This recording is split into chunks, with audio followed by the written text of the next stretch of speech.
अस्सलामु अलैकुम रहमतुल्लाहि व बरकातुहू। अल-काफ गार ये कुरान करीम की 18वीं सूरत है। इस मक्की सूरत में 4 मुनफरिद कहानियाँ हैं जो मुख्तलिफ किस्म के फितने या अल्लाह के जानिब से आजमाइश को बयान करती है।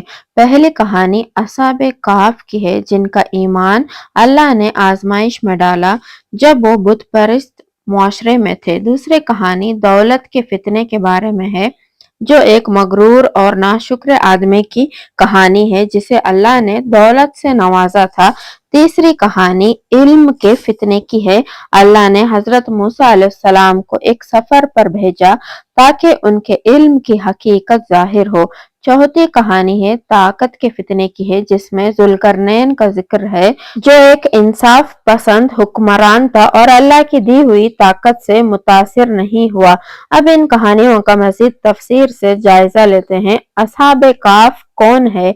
वो नौजवान मोमिनों का एक गिरोह थे जो अल्लाह पर ईमान लाए और सिर्फ उसी की इबादत की। उन्होंने अपने ईमान को मजबूती से थामे रखा जब सब बुतों की इबादत कर रहे थे। उन्होंने लोगों को अल्लाह के रास्ते की तरफ आने और सिर्फ उसी की इबादत करने की दावत दी, लेकिन उनका मजाक उड़ाया गया और उन पर हंसा गया। ताहम उनका अल्लाह पर ईमान कभी कमजोर नहीं हुआ, हालांकि वो अपने मुआशरे में मजीद तन्हाई का शिकार हो गए। फिर अल्लाह ने उन्हें अपने गांव से दूर एक गार में पनाह लेने का रास्ता दिखाया। चुनाचे उन्होंने अपने कुत्ते को साथ लिया और आरामदाह जिंदगी छोड़कर गार में पनाह लिए, क्योंकि तुमने उनसे और जिनसे वो अल्लाह के सिवा इबादत करते थे अलहदगी इख्तियार की, तो गार में पनाह लो, तुम्हारा रब तुम पर रहमत नाजिल करेगा। इसी गार में अल्लाह ने उन्हें अजीम मौजज़ात से नवाजा। उनमें से एक मौजज़ा ये था कि वो 309 साल तक सोए रहे। इस दौरान अल्लाह ने उन्हें सूरज की शिद्दत से बचाया और उनके जिस्मों को सूरज की रोशनी से दूर रखा। अल्लाह ने गार के अंदर हवा का गुजर भी जारी रखा ताकि वो सांस ले सके। जब वो जागे तो एक दूसरे से पूछने लगे कि हम कितनी देर सोए रहे हैं। एक ने कहा शायद एक दिन या इसका कुछ हिस्सा। भूख के वजह से उनमें से एक ने कुछ पैसे लिए और गांव के तरफ चल दिए ताकि वहां से कुछ खाने के लिए ले आए। जब वो वहां पहुंचा तो उसे एक बिल्कुल मुख्तलिफ गांव मिला जहां लोग अब मोमिन बन चुके थे और सिर्फ एक अल्लाह की इबादत कर रहे थे। उसे मालूम हुआ कि खाने के लिए लाए गए पैसे पुराने और बेकार हैं। फिर उन्हें मालूम हुआ कि अल्लाह ने उन्हें महफूज रखा जबकि उनके इर्द गिर्द सब फासिद थे और बुतों की इबादत कर रहे थे। अल्लाह ने उनके जिस्मों को महफूज रखा और जब गांव के लोग सीधे रास्ते पर आ गए और सिर्फ अल्लाह की इबादत करने लगे तो उन्हें दोबारा जिंदा किया। हम इनकी कहानी से सीखते हैं कि शदीद फसाद के बावजूद सीधे रास्ते पर कायम रहने से अल्लाह हमेशा आपकी हिफाजत करेगा। ये सूरत फिर अगली कहानी की तरफ बढ़ती है जो दौलत के फितने के बारे में है। ये एक ऐसे आदमी की कहानी है जिसे अल्लाह ने 2 खूबसूरत बागात से और उनके दरमियान बहने वाले एक दरिया अता किया। वो दौलतमंद तो हो गया लेकिन अल्लाह का शुक्र अदा नहीं किया और अपने कामयाबी में अल्लाह के किरदार को नजरअंदाज कर दिया। एक दिन उसने अपने से कम खुशकिस्मत दोस्त को मदऊ किया। वो उस गरीब आदमी को अपने दौलत का दिखावा करना चाहता था। उसने अपनी इमलात का दौरा कराते हुए फकर किया कि उसकी जमीन कभी भी बर्बाद नहीं होगी और कयामत नहीं आएगी। उसके उस दोस्त ने उसे चैलेंज करते हुए याद दिलाया कि अल्लाह ही है जिसने उसे मिट्टी से पैदा किया और उसे वो शक्ल दे दी जिसमें वो आज वो मौजूद है। गरीब आदमी ने कहा काश तुम अपनी जायदाद में दाखिल होते वक्त कहा होता ये अल्लाह की मर्जी है, अल्लाह के सिवा कोई ताकत नहीं रखता। दौलतमंद का गुरूर उसे बर्बाद करेगा और अल्लाह उसके बागात और फसलें तबाह कर देगा। अल्लाह हमें याद दिलाते हैं کہ یہ دنیا عارضی ہے اور چاہے ہم کتنی ہی بابرکت ہوں آخرت کا انعام ہمیشہ کے لیے ہے۔ دولت اور بچے دنیا کی زینت ہے لیکن اللہ کے یہاں نیک اعمال ان سے بہتر ہے۔ سورت پھر تیسری کہانی کی طرف بڑھتی ہے جو علم کے فتنے کے بارے میں ہے، یعنی حضرت موسیٰ علیہ السلام اور خضر کی کہانی۔ ایک دن ایک آدمی حضرت موسیٰ علیہ السلام کے پاس آیا اور پوچھا زمین پر سب سے زیادہ علم والا کون ہے؟ انہوں نے جواب دیا کہ میں ہوں۔ پھر اللہ نے حضرت موسیٰ علیہ السلام پر وحی نازل کی کہ انہوں نے غلط کہا اور حقیقت میں ان سے زیادہ علم والا ایک شخص موجود ہے اور وہ انہیں دو سمندروں کے ملاپ کی جگہ ملے گا۔ اللہ نے حضرت موسیٰ علیہ السلام کو ہدایت دی کہ وہ خضر سے ملے، چنانچہ حضرت موسیٰ علیہ السلام نے اپنے نوجوان خادم کے ساتھ سفر شروع کیا اور آخر کار صحیح جگہ پر پہنچ گئے۔ وہاں ان دونوں کو ایک ایسا بندہ ملا جن پر ہم نے اپنی رحمت نازل کی تھی اور انہیں اپنے علم سے نوازا تھا۔ حضرت موسیٰ علیہ السلام نے ان سے کہا کیا میں آپ کا پیروکار بن سکتا ہوں تاکہ آپ مجھے کچھ ہدایت سکھا سکیں؟ خضر نے کہا آپ میرے ساتھ صبر نہیں کر سکیں گے اور آپ اپنے علم کے حد سے باہر چیزوں کو صبر کیسے کر سکتے ہیں؟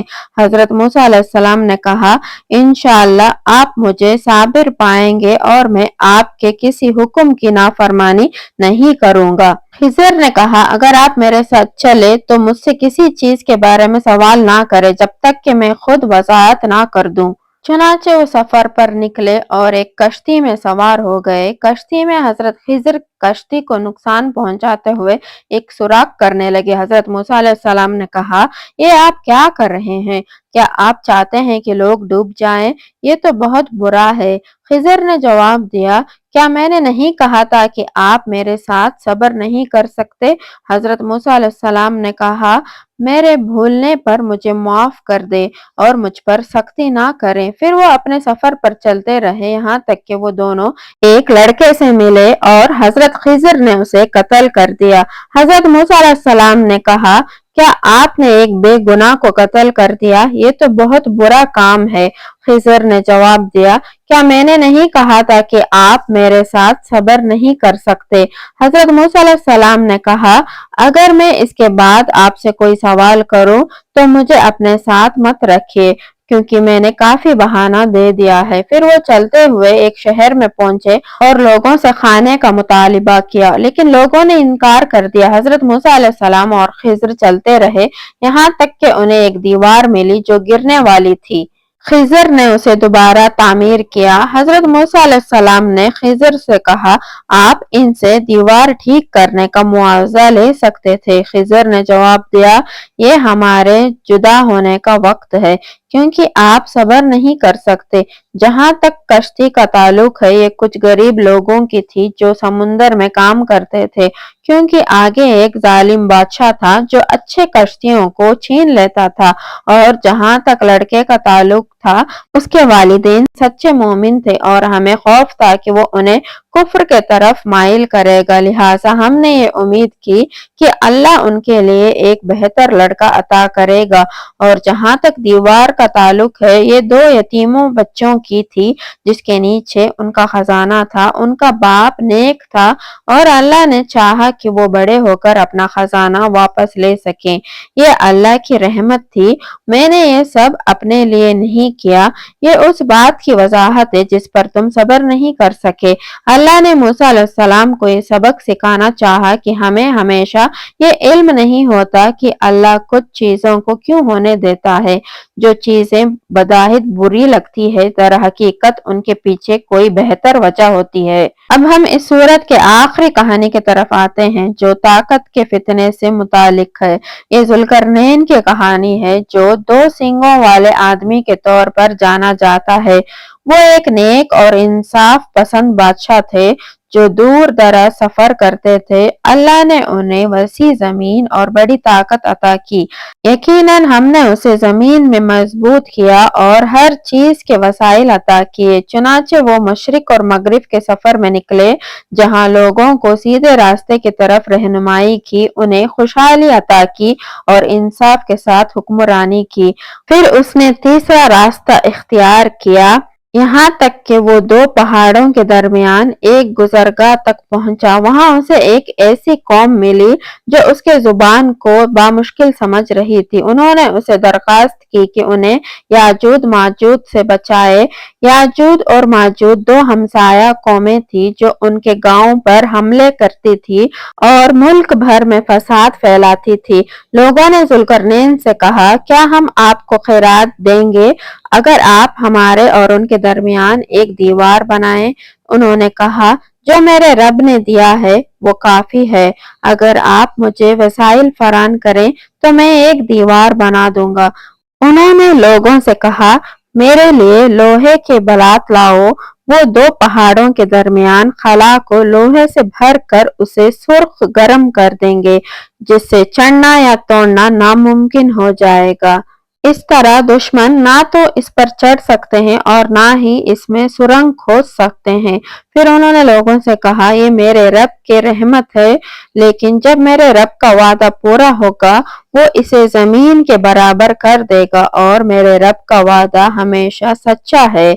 इसका मतलब ये है कि ये दीवार हमेशा के लिए नहीं रहेगी और एक दिन आएगा जब अल्लाह इसे जमीन के बराबर कर देगा और याजूज माजूज बाहर आएंगे। उस दिन हम उन्हें एक दूसरे पर लहरों की तरह टूटने देंगे। फिर सुर फूका जाएगा और हम तमाम लोगों को इकट्ठा करेंगे। याजूज माजूज का इस दीवार से निकलना जो जुल्करनैन ने बनाई, कयामत की बड़ी निशानियों में से एक है।